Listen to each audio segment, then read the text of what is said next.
humano, teve uma repercussão grande e segue sendo assim, um ato de alguém muito conhecido da sociedade brasileira, que é o craque Neto.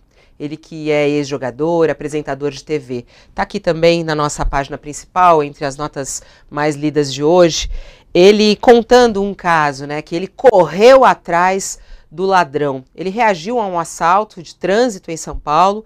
O apresentador estava no carro com um colega de trabalho dele, um produtor, quando bandidos perto da TV Bandeirantes pegaram e quebraram o vidro do carro dele, levaram o celular do produtor dele.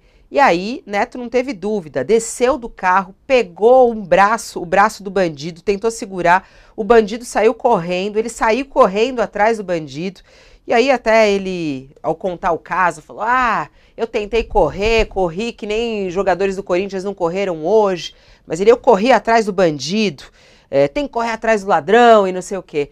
E aí a gente vê a situação, a banalização da violência em São Paulo, né? A reação das pessoas. Como é que você analisa esse episódio, essa fala também do Neto, hein, Lília? Eu acho que nós temos aí casos conectados que falam do crescimento da intolerância. Os números e as pesquisas mostram como desde 2018 a intolerância no Brasil cresceu muito. E estamos falando também de dados que apontam para uma violência epidêmica. E diante da violência epidêmica, nós precisamos sim de política de segurança pública, mas também precisamos eu diria, de uma política pública de segurança.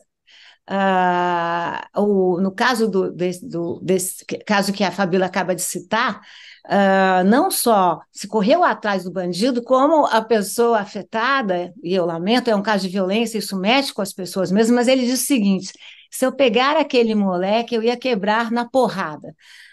Ora, como é que a gente lida com esses casos? Como é que a gente precisa confiar no Estado para lidar com isso?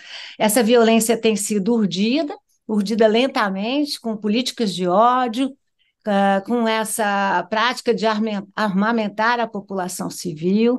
Nós precisamos prestar atenção, essa violência não ocorre apenas e tão somente em São Paulo, sabemos dos dados de violências nos vários estados brasileiros, e eu incluiria também a confusão que deu, acho que vocês vão comentar ainda, que aconteceu na Câmara, com dois deputados saindo na porrada na Câmara também.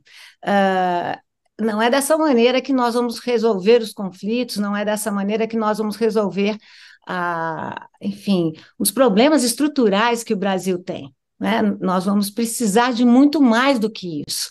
Nós vamos precisar fazer aqui um pacto social pela não violência, um pacto social pela tolerância, porque os números de intolerância são impressionantes, eles não estão apenas nas grandes cidades, também em pequenas cidades, não estão apenas no espaço urbano, estão também no espaço rural, e tem afetado as mais diferentes classes sociais, os mais diferentes gêneros e mais diferentes questões de raça.